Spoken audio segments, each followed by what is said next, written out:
Good morning, scholars. Or, well, I'm filming this in the morning. You might be watching in the afternoon. Anyway, so this week we are going to focus on Hispanic Heritage Month. Okay? And so we have it's a bonus week, right? Because even though it might not be part of our other social studies units, I still think it's important.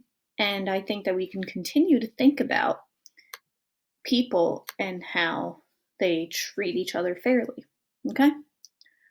So, our goal here is that we are learning to identify key Hispanic figures and their contributions to our society. So, remember, that's our goal in the green here when you look on the scale when you're thinking about how you are doing. Okay? We're all doing this, but this scale is for you to think about yourself. All right? So, we're going to work on that, but first I'm going to give you some background on Hispanic Heritage Month. Okay? So, Hispanic Heritage Month celebrates all Hispanic people and how they have worked so hard and have contributed so much to our society, right? Because we have a lot of fellow citizens that are Hispanic. All right? Oh, hold on. Let me get my charger. Okay. And Hispanic Heritage Month is celebrated from September 15th through October 15th. Okay? And that lines up nicely with a very important event in history, right? How Mexico became independent. So when you're independent, that means that nobody controls you, right? The United States had to fight for independence from Britain. That's why they called it the Declaration of Independence, because they didn't want Britain to control them anymore. So let's read a little bit about Mexican independence. About 200 years ago, Spain ruled over Mexico. The native people were treated poorly. They did not have many rights.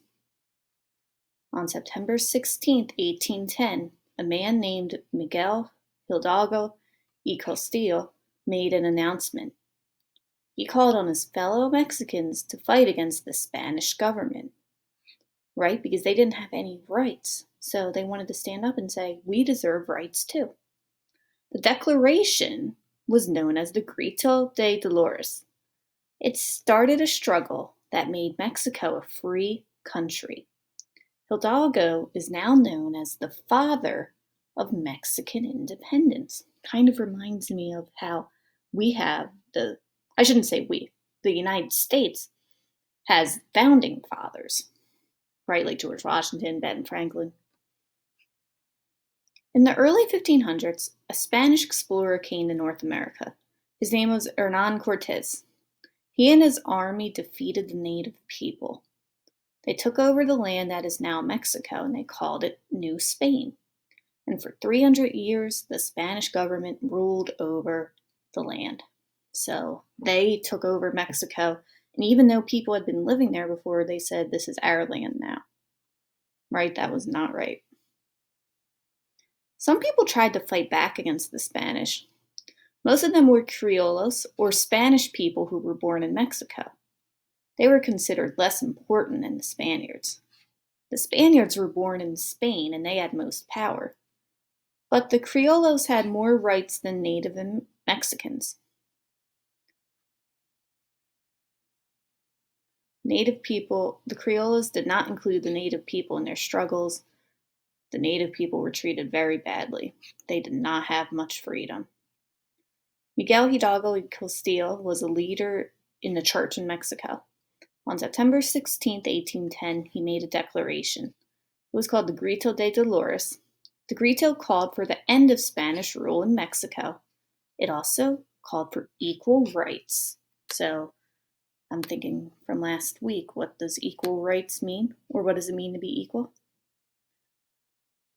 Yeah, everybody has the same opportunity. In this case, everyone has the same rights. Not just the Spaniards, not just the people from Spanish that lived in Mexico, but all the native people too. Everybody.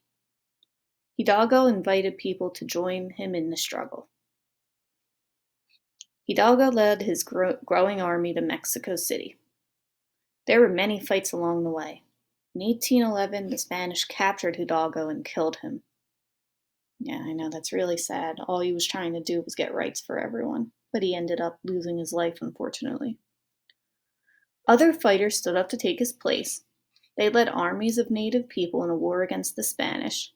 The fight was known as the Mexican War of Independence. It ended in 1821, and Mexico became a free country. Mexico's fight for independence began on September 16, 1810. That's why that's called Mexican Independence Day. This was the day Hidalgo made his declaration. Today, Mexicans celebrate this day as their country's birthday, just like in the United States, July 4th, 1776, when when the Founding Fathers wrote the Declaration. July 4th now is celebrated every day, every year, not every day.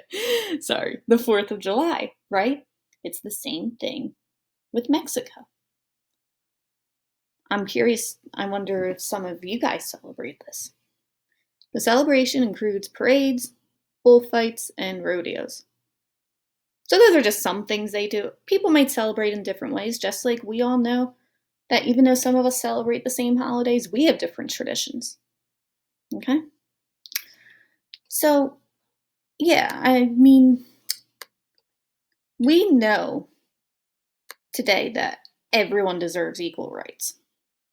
And so I know sometimes it can seem kind of silly and a little sad that in the past that hasn't always been the case.